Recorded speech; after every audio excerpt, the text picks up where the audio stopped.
શું તમને પણ અંગ્રેજી બોલતી વખતે એવું થાય છે કે મગજમાં શબ્દો તો બધા યાદ આવી જાય છે પણ વાક્ય બનાવવામાં ગોટાળા થઈ જાય છે? બરાબર ને? તો ચિંતા ના કરશો. નમસ્કાર મિત્રો, જ્ઞાન વૃક્ષ પર આપણા 90 દિવસના સ્પોકન ઇંગ્લિશ કોર્સના ચોથા દિવસમાં તમારું ખૂબ ખૂબ સ્વાગત છે. અત્યાર સુધી આપણે પાયાની વાતો શીખી છે અને આજે આપણે એક એવા ટોપિક પર વાત કરીશું જે આખી અંગ્રેજી ભાષાનો બેઝ છે. આજે આપણે શીખીશું કે સાચું અને પાવરફુલ વાક્ય ખરેખર બને છે કેવી રીતે. તો ચાલો શરૂ કરીએ. શરૂઆત કરતા પહેલા આ એક બહુ જ કોમન પ્રશ્ન છે જે દરેક અંગ્રેજી શીખનારને થાય છે કે અલગ અલગ શબ્દો ભેગા મળીને એકદમ પરફેક્ટ અંગ્રેજી વાક્યો કેવી રીતે બનાવે છે. આપણે શબ્દો તો ગોખી લઈએ છીએ પણ એમને સાચી જગ્યાએ ગોઠવવા એ જ તો અસલી ગેમ છે અને આનો ઉકેલ એકદમ સિમ્પલ અને રસપ્રદ છે. એને આ રીતે વિચારો. ધારો કે તમે કોઈ સ્વાદિષ્ટ વાનગી બનાવી રહ્યા છો. એમાં શું જોઈએ? મીઠું, મસાલા, તેલ, શાકભાજી. હવે જો વાનગીમાં મીઠું જ ભૂલી જઈએ તો શું સ્વાદ આવે? જરાય નહીં. દરેક સામગ્રીનો પોતાનો એક અલગ રોલ હોય છે. બસ અંગ્રેજી વાક્ય પણ બિલકુલ આવું જ છે. એક અર્થપૂર્ણ વાક્ય બનાવવા માટે અલગ અલગ પ્રકારના શબ્દોની જરૂર પડે છે, જેને વ્યાકરણની ભાષામાં પાર્ટ્સ ઓફ સ્પીચ કહેવાય છે. અંગ્રેજીમાં આવા કુલ 8 પાર્ટ્સ ઓફ સ્પીચ છે. ચાલો વાક્યની રેસિપીના પહેલા મસાલાથી શરૂઆત કરીએ. આ છે નાઉન. દુનિયાની કોઈ પણ વ્યક્તિ, વસ્તુ, સ્થળ કે પ્રાણીના નામને ગુજરાતીમાં નામ અને અંગ્રેજીમાં નાઉન કહેવાય છે. નાઉન. ચાલો મારી સાથે મોટેથી બોલો, નાઉન. બહુ સરસ. ટૂંકમાં જે પણ વસ્તુને આપણે નામ આપી શકીએ તે બધું જ નાઉન છે. એક ઉદાહરણ લઈએ. Rahul is going to Surat. આ વાક્યમાં એક વ્યક્તિનું નામ છે રાહુલ અને એક શહેરનું નામ છે સુરત. તો આ બંને આપણા નાઉન થયા. ચાલો હવે તમારે આ વાક્ય મોટેથી બોલીને પ્રેક્ટિસ કરવાની છે. બોલો, Rahul is going to Surat. Very good. હવે આગળ વધીએ બીજા શબ્દ તરફ. આ છે પ્રોનાઉન. નામના બદલે વપરાતો શબ્દ. જેથી વારંવાર એક જ નામ ન લેવું પડે તેને પ્રોનાઉન કહેવાય છે. પ્રોનાઉન. જુઓ, વારંવાર રાહુલ આમ કરે છે, રાહુલ તેમ કરે છે એવું બોલવું થોડું અજીબ લાગે, રાઈટ? એટલે આપણે આ પ્રોનાઉનનો ઉપયોગ કરીએ છીએ. અહીં કેટલાક બહુ જ જરૂરી પ્રોનાઉન્સ છે. હું બોલું પછી તરત જ તમારે મોટેથી રિપીટ કરવાનું છે. આઈ એટલે હું, વી એટલે અમે, યુ એટલે તું કે તમે, હી એટલે તે, જે છોકરા માટે વપરાય, શી એટલે તેણી, જે છોકરી માટે વપરાય, ઇટ એટલે તે, જે પ્રાણી કે વસ્તુ માટે વપરાય, અને ધે એટલે તેઓ. જોરદાર! આ બધા જ શબ્દો રોજિંદા અંગ્રેજીમાં બહુ જ કામ લાગવાના છે. હવે આવે છે આપણી રેસિપીનો સૌથી પાવરફુલ મસાલો. આ છે વર્બ. એવો શબ્દ જે કોઈ ક્રિયા અથવા કામ થતું દર્શાવે છે તેને વર્બ કહેવાય છે. વર્બ. લખી રાખજો. અંગ્રેજી ભાષામાં ક્રિયાપદ એટલે કે વર્બ વગર ક્યારેય કોઈ વાક્ય બની જ ન શકે. આ વાક્યનો હીરો છે. આ નાનકડું વાક્ય જુઓ. I play cricket. આમાં કામ શું થઈ રહ્યું છે? રમવાનું, એટલે કે પ્લે. તો પ્લે એ આપણું વર્બ છે.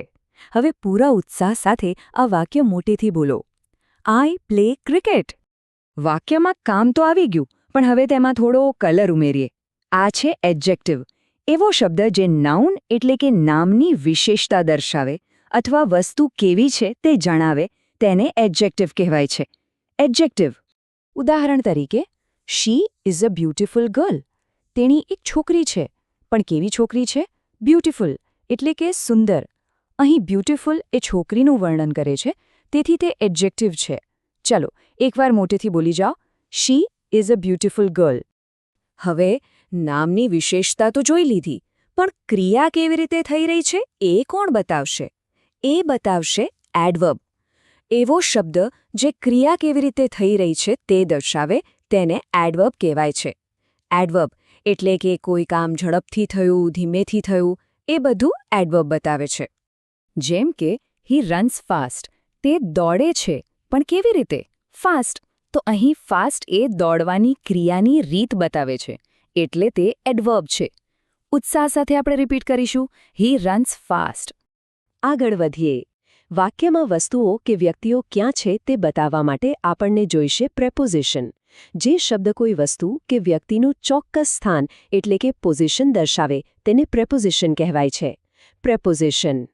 For example, the book is on the table. ચોપડી ક્યાં છે? ટેબલની ઉપર. તો આ શબ્દ ઓન આપણને ચોક્કસ સ્થાન બતાવે છે, એટલે તે આપણું પ્રેપોઝિશન છે. ચાલો મારી સાથે બોલો, the book is on the table. અને હવે આપણે એવા શબ્દની વાત કરીશું જે વ્યાકરણનો ફેવિકોલ છે. જી હા, આ છે કંજંક્શન. એવો શબ્દ જે બે શબ્દો અથવા બે આખા વાક્યોને એકબીજા સાથે જોડવાનું એટલે કે ગુંદર જેવું કામ કરે છે તેને કંજંક્શન કહેવાય છે. કંજંક્શન. આ જુઓ, Rahul and Amit are friends. અહીં રાહુલ અને અમિતને જોડવાનું કામ કયો શબ્દ કરી રહ્યો છે? Right, and. એટલે એન્ડ એ કંજંક્શન છે. ચાલો પ્રેક્ટિસ કરીએ. મોટેથી બોલો, Rahul and Amit are friends. અને આપણું છેલ્લું અને સૌથી મજેદાર મસાલો છે ઇન્ટરજેક્શન. મનના અચાનક આવતા ભાવો, જેમ કે એકદમ ખુશ થઈ જવું, દુઃખી થવું કે આશ્ચર્યચકિત થઈ જવું, તેને દર્શાવતા શબ્દને ઇન્ટરજેક્શન કહેવાય છે. ઇન્ટરજેક્શન. જેમ કે વાવ, વોટ અ બ્યુટીફુલ કાર. અહીં વાવ શબ્દ અચાનક આવતો ખુશીનો ભાવ દર્શાવે છે. હવે બરાબર ફિલિંગ સાથે આ વાક્ય બોલો, wow, what a beautiful car. Super.